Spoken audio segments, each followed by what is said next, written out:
Vardhan tutorial में आप सभी का स्वागत है। चलिए आज हम लोग एक नए सीरीज़ की ओर बढ़ रहे हैं जिस सीरीज़ का नेम है नीलिट 2018। अब इसमें है क्या, 2018 के जितने भी नीलिट के क्वेश्चन आए हुए हैं for CSIT and the name of post is scientist भी, ठीक। और किस सेक्शन पे हम लोग फोकस करेंगे, जनरल एप्टीट्यूड पे, ठीक है। तो आगे बढ़ते हैं। अब देखिए पहला क्वेश्चन है हम लोगों को, a professor past 1/6 of his life in childhood, ठीक। मान लो उसके हम लोग इनिशियल एज मान लेते हैं, जो फाइनल एज है वो x मान लेते हैं, फाइनल एज, ठीक।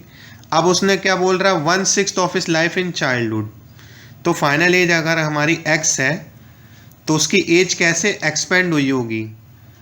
सबसे पहले उसका चाइल्डहुड आया, देन चाइल्डहुड में कितनी लगी 1/6 x/6, ठीक।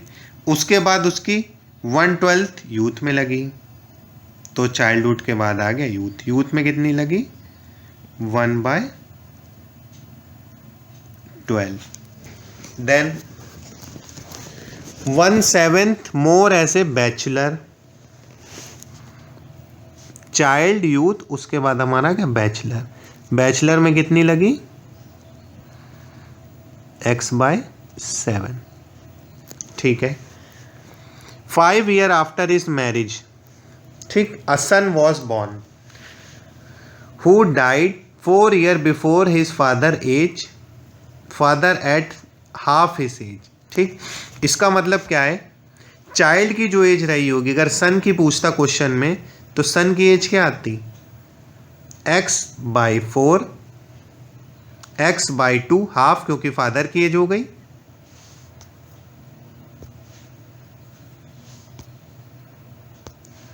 x/2। देन कब वो एक्सपायर हुआ है, 4 year, इस समय से 4 साल पहले एक्सपायर हो गया, तो ये हमारे सन की एज आ गई, ठीक। अब वापस आते हैं, तो जो प्रोफेसर है उसकी चाइल्ड की एज हो गई, देन उसके यूथ की, फिर बैचलर की, और बैचलर के बाद आ गया मैरिज की, ठीक। मैरिज के बाद जब तक उसका सन जिंदा रहा वो ईयर्स हो गए, और सन के बाद वो कितने साल और जिंदा रहा है, उसके बाद वो 4 years और जिंदा रहा है, ठीक। तो मैरिज एज कितनी हो गई 5। सन की अगर हम लोग बात करें, सन और इसके साथ कब तक जिंदा रहा है, x/2, हाफ एज तक, तो हाफ एज तक ये प्रोफेसर भी जिंदा रहा होगा। देन उसके बाद 4 year एक्स्ट्रा, ठीक। चलिए इसको सॉल्व करते हैं। इसको अगर हम लोग सॉल्व करेंगे then x will be equal to, अगर इनका एलसीएम ले लें तो एलसीएम क्या आएगा 84, एंड 6 14 इज 84, तो 14x plus 12 7 is 84, so plus 7x, then 7 12 so plus 12x।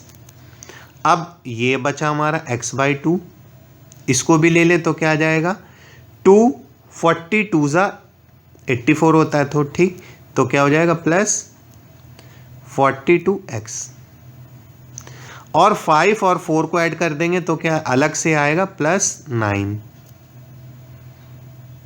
ठीक। अब इनको अगर फर्दर सॉल्व करेंगे तो हमारा क्या आएगा, x will be equal to 75x upon 84 then +9, ठीक। अब इस पूरे फ्रैक्शनल पार्ट को इधर पे ले जाएंगे तो क्या होगा 84 माइनस 75, जो कि क्या आ जाएगा 9x upon 84 is equal to 9x upon 84 is equal to 9, ठीक। तो ये 9 और 9 कैंसिल हो गए, and x is equal to 84, तो आंसर हमारा क्या है, ऑप्शन ए 84, ठीक है। आगे बढ़ते हैं हम लोग नेक्स्ट क्वेश्चन के लिए। अब देखिए इसमें क्या बोला जा रहा है, which word does not belongs to other. ठीक, अब देखिए क्वेश्चन देखने में ये क्वेश्चन होते हैं एनालॉजी के। अब देखने में क्या लग रहा है कि विंग और बीक है तो बर्ड की बात हो रही होगी, बट ऐसा नहीं है। यहां बात हो रही है एक प्लेन की। ठीक, प्लेन में हमारा क्या होता है, विंग होता है। प्लेन की विंग्स बोलते हैं, left wing, right wings. Then fin भी एक पार्ट होता है प्लेन का, और रडर जो है, रडर भी प्लेन का पार्ट होता है। बल्कि जो बीक है, बीक किसका पार्ट होता है, बर्ड का। ठीक है, तो पूछ रहा है डज नॉट बिलोंग, तो क्या हो जाएगा, ऑप्शन सी। ठीक, और आगे बढ़ते हैं। अब देखिए थर्ड क्वेश्चन है हमारा, लुक एट द सीरीज। अब देखिए 5000 से हम लोग 1001 कर रहे हैं। इसका मीनिंग क्या है कि एक तो डिवाइड बाय 5 हो रहा है और +1 भी हम लोग यूनिट डिजिट में ऐड कर रहे हैं।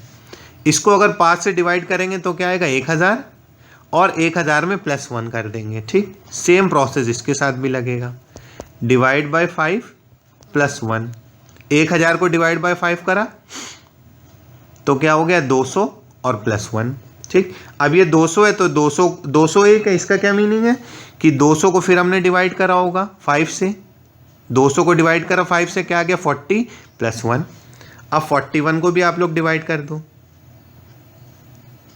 40 डिवाइड बाय 5 +1, 40 डिवाइड बाय 5 क्या आ जाएगा, 8, और 8 +1 क्या आएगा, 9। तो इसका करेक्ट ऑप्शन क्या है, इसका करेक्ट ऑप्शन है हमारा option A. And option A हमारा क्या है, 9। ठीक है, चलिए और आगे बढ़ते हैं। कैंडिड।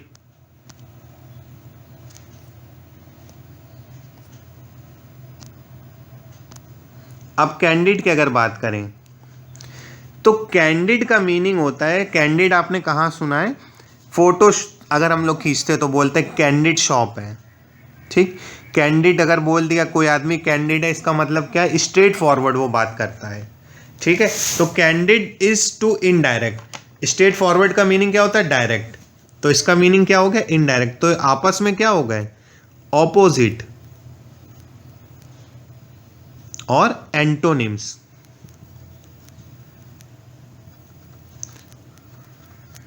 ठीक, तो अगर ऑनेस्ट की बात करें तो ऑनेस्ट और फ्रैंक जो है, एंटोनिम इसका नहीं होगा, कैंसिल। ट्रूथफुल भी नहीं होगा, ट्रूथफुल तो सिनोनिम है। तो ऑनेस्ट का अपोजिट क्या होगा, ऑनेस्ट मतलब ईमानदार, और अनट्रूथफुल मतलब बेईमान।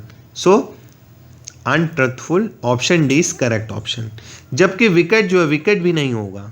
ठीक, तो कुछ कुछ क्वेश्चंस को आप लोग एलिमिनेट करके भी सॉल्व कर सकते हो। ठीक, अब देखिए आगे क्वेश्चन की अगर हम लोग बात करें,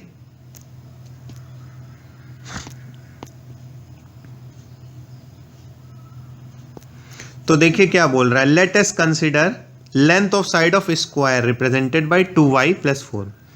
तो एक स्क्वायर हो गया और इसकी साइड क्या है, 2y + 3, and length of side of equilateral triangle is 4y। ठीक है, तो ये एक साइड क्या हो गई, 4y। ठीक है, अब क्या बोल रहा है कि दोनों के पैरामीटर इक्वल हैं।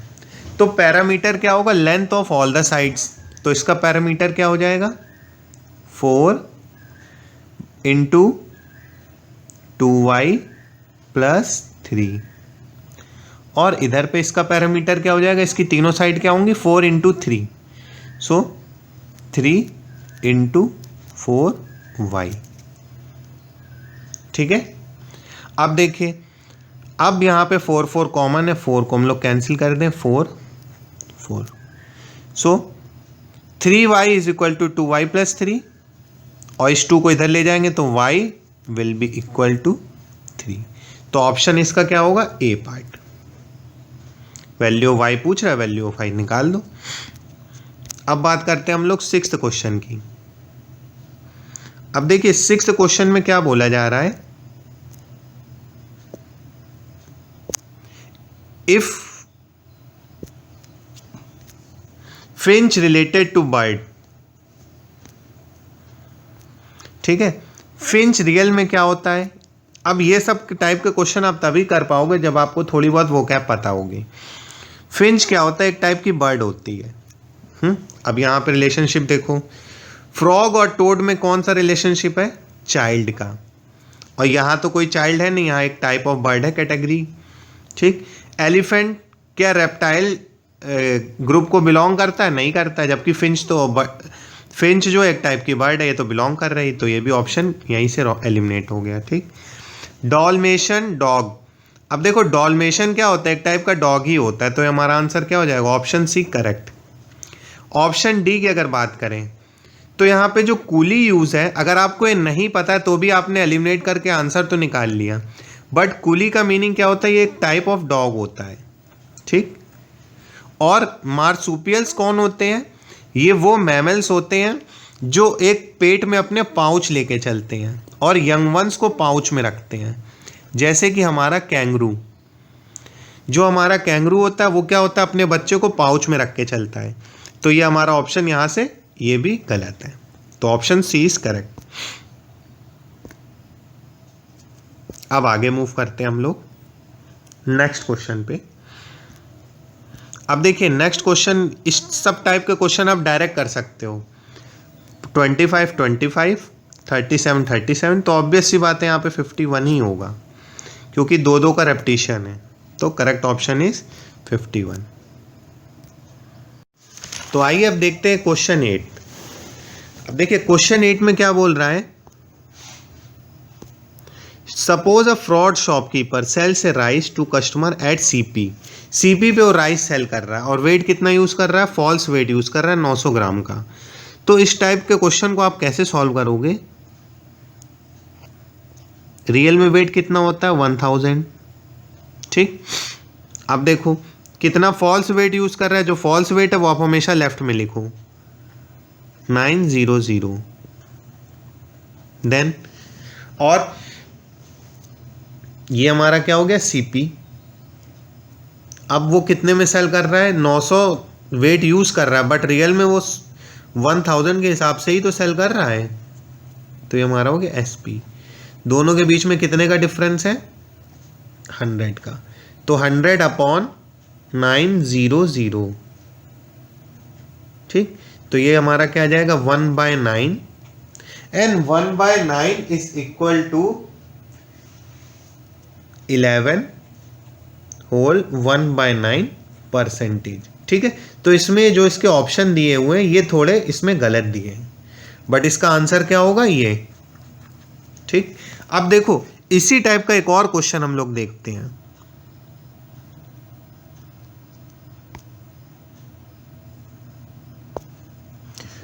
अगर क्वेश्चन में देता कि वो 800 ग्राम का वेट यूज कर रहा है, ठीक, और कस्टमरों से बोल रहा है कि वो 10% जो है 10% जो है रेट कम करके बेच रहा है, ठीक है, 10% लॉस पे बेच रहा है। अगर वो कस्टमरों से ऐसा प्रॉमिस करता तो हमारा कॉस्ट प्राइस क्या हो जाता? 800 और ये 1000, और सेलिंग प्राइस क्या आ जाता? 10% लेस कर रहा है, तो सेलिंग प्राइस क्या हो गया? 900, ठीक है। अब दोनों के बीच में देखो कितने का डिफरेंस है? 100 का। तो हम लोग क्या बोल सकते हैं? कितने परसेंट का प्रॉफिट हुआ है? 100 अपॉन 800, ठीक। ये क्या आ गया हमारा? 1/8। 1/8 का इससे प्रॉफिट हो रहा है। 1/8 हमारा क्या हो जाता है?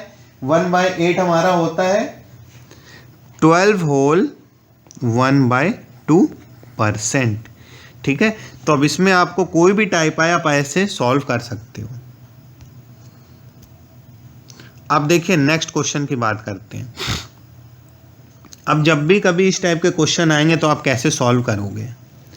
Divide 88 into 4 parts. पहला पार्ट ए है, बी है, फिर सी है, डी है, ठीक। तो चारों पार्ट आप लिख लो, ए, बी, सी और डी, ठीक। 5 किस में ऐड हो रहा है?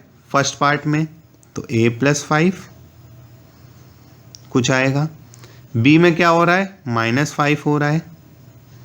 सी में क्या हो रहा है थर्ड पार्ट में, ×3। और डी में क्या हो रहा है, /5। ठीक है। अब देखो इसको हम लोग ऑप्शन बेसिस पे भी चेक कर सकते हैं। कैसे, एलिमिनेट करो। ऑप्शन डी से स्टार्ट करते हैं। ए और क्या बोल रहा है, लास्ट में ये जो चारों वैल्यू आ रही हैं ब्लॉक में, ये 4 वैल्यू हमारी क्या होनी चाहिए, इक्वल होनी चाहिए। Then all the result are equal. ठीक, तो चलो ऑप्शन रख के चेक करते हैं। पहला 17 मतलब ए + 5 क्या हो गया, 22। और 7 - 5 क्या हो गया, 2।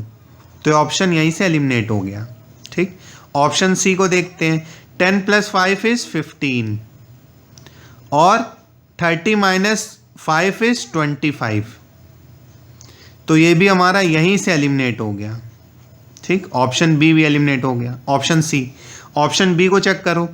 8 + 5 क्या होगा, 13 और 25 - 5 20। तो ये भी यहाँ से एलिमिनेट हो गया। अब ए को चेक करें। 7 + 5 हमारा क्या होगा, 12। 7 देन 17 - 5 ये भी हमारा हो जाएगा 12। फिर 4 × 3 ये भी 12 और 60 / 5 it is also equal to 12। तो ऑप्शन क्या हो गया, option A is our correct answer. ठीक है, चलिए मूव करते हैं क्वेश्चन नंबर 10। इसमें क्या बोल रहा है, a software engineer has a capacity of thinking 200 lines of code in 5 minute. ठीक, तो इस टाइप के क्वेश्चन को हमेशा आप चार्ट बना के करिए। ये हमारी हो गई थिंकिंग कैपेसिटी, और उसके पहले हमारी कौन सी हो गई, टाइप, कितने टाइप करेगा। ठीक, तो चलिए स्टार्ट करते हैं। अगर हम लोग बात करें तो पहले 5 मिनट में वो क्या करेगा, थिंक करेगा। कितना थिंक करेगा, 200। ठीक है, और नेक्स्ट 5 मिनट में कितना थिंक करेगा, क्या करेगा, थिंक तो हो गया उसका। 5 मिनट में 200 लाइन जो है वो थिंक कर पाता है। देन नेक्स्ट 5 मिनट में क्या करेगा, 200 line of code in 10 minutes अब टाइप कर सकता है। तो नेक्स्ट 5 मिनट में कितना टाइप करेगा, इसका आधा। तो कितना टाइप हो गया, 100। ठीक, अब जैसे ही उसने 10 मिनट काम कर लिया, वो क्या करेगा, 5 मिनट का रेस्ट लेगा। तो ये 15 तक ही हमारा क्या हो गया, रेस्ट को हम लोग इससे रिप्रेजेंट कर देते हैं। ये हमारा रेस्ट हो गया। ठीक, आगे मूव करते हैं। देन 15 के बाद अब वो क्या करेगा, फिर से काम करना स्टार्ट करेगा। अब क्या काम स्टार्ट करेगा, जहां पे उसने छोड़ा था। कहां पे छोड़ा था, 200 लाइन टाइप कर चुका था, 200 में 100 टाइप कर चुका था, 100 बची थी। तो 15 से लेके 20 तक वो क्या करेगा, जो रिमेनिंग उसकी 100 लाइन्स हैं वो टाइप कर देगा। ठीक है, अब ये तो टाइप हो गया। अब क्या करेगा, अब इसके बाद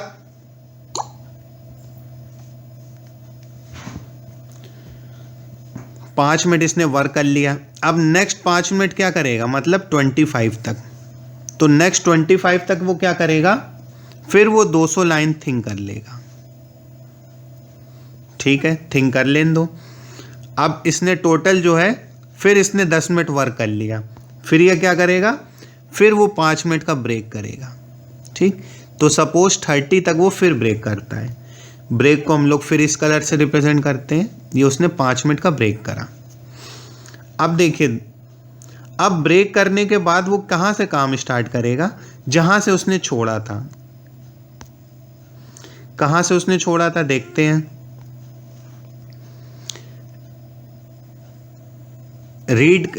थिंक कर चुका था 200 लाइंस, अब वो टाइप करेगा। तो कितनी देर टाइप करेगा, 5 मिनट टाइप करेगा 100 लाइन, फिर अगले 5 मिनट और काम करेगा, तो टोटल वो अब 30 से 40 तक काम करेगा और कितनी लाइंस टाइप कर देगा? 200। ठीक है, अब जैसे ही 40 मिनट्स तक इसने काम करा, अगेन ये क्या करेगा? 5 मिनट का रेस्ट लेगा। ठीक, तो ये हमारा रेस्ट हो गया।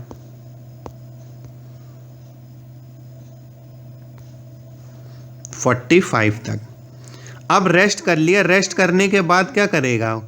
45 से 50 तक, 50 तक वो क्या करेगा? फिर 200 लाइन थिंक कर लेगा। ठीक है, कर लेने दो। अब 5 मिनट तो इसने थिंकिंग में लगा दिए। अब 55 तक वो क्या करेगा? 55 तक।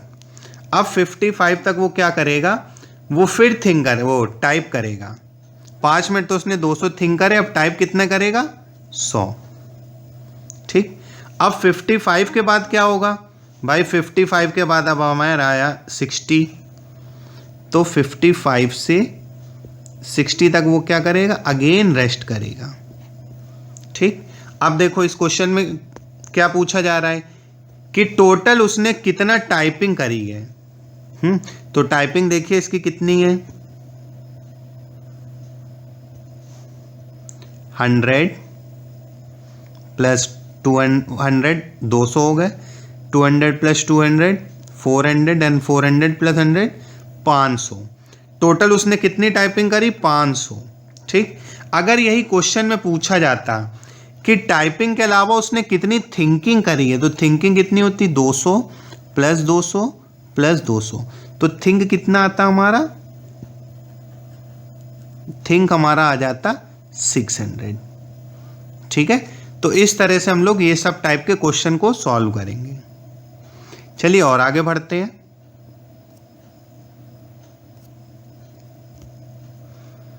अब बात करते हैं क्वेश्चन 11 की। तो देखिए ये सब टाइप के क्वेश्चन आप लोग कैसे करोगे? देखो इसमें भी सीक्वेंस मिल रहा है STUVW। अब अगर यहाँ पे V कई जगह पे होता तो हमें ऑप्शन एक एक निकाल के पूरा सॉल्व करना पड़ता, बट यहाँ पे आप डायरेक्ट आंसर निकाल सकते हो। STUV, V का एक ही ऑप्शन, ऑप्शन C, तो हमारा करेक्ट ऑप्शन हो गया ऑप्शन C। अब इसके बाद फिर आगे मूव करते हैं। ठीक, अब देखिए इसमें क्या बोल रहा है। ये क्वेश्चन ट्रांसलेशन पे बेस्ड है। अब इसमें बोल रहा है ये कोड दिया हुआ है ओक ट्री का, ये दिया हुआ है ओक लीफ का, ये मैपल लीफ का। ठीक, अब देखो क्वेश्चन में क्या पूछ रहा है? मैपल सिरप क्या होगा। ठीक, तो अगर लीफ और लीफ की अगर हम लोग बात करें तो लीफ हमारे किससे रिप्रेजेंट हो रही? BLY। ठीक, और अगर बात करें हम लोग मैपल की, तो देखो मैपल हमारा किससे रिप्रेजेंट होगा? मैपल CRIN से। और मैपल लिखा स्टार्टिंग में, उसका कोड आ रहा है लास्ट में। लीफ लिखा लास्ट में, उसका कोड आ रहा है स्टार्टिंग में। ठीक, तो यहाँ पे भी देखो मैपल कहाँ पे लिखा है? पहली चीज मैपल का कोड क्या है? CRIN। ठीक, तो CIRN नहीं है हमारा ऑप्शन ए में, ऑप्शन ए गलत, ऑप्शन बी भी हमारा फॉल्स हो गया। अब देखो ऑप्शन सी और ऑप्शन डी में आप आंसर कैसे क्लिक करोगे? मैपल का कोड कहाँ है? लास्ट में, और मैपल स्टार्टिंग में कोड कहाँ होगा? लास्ट में। लास्ट में CIRN कहाँ मिला? ऑप्शन सी में। तो ऑप्शन सी हमारा करेक्ट आंसर है, और ऑप्शन डी क्या है? ये हमारा एलिमिनेट हो गया। ठीक, तो इस तरह से हम लोग ये सब क्वेश्चनों को सॉल्व करेंगे। तो आज के सेशन में हमने केवल एप्टीट्यूड पे फोकस करा है, और आने वाली सीरीज में हम लोग इसी टाइप के सारे A to Z सारे टॉपिक एंड सारे क्वेश्चन पे प्रैक्टिस स्टार्ट करेंगे। Thank you.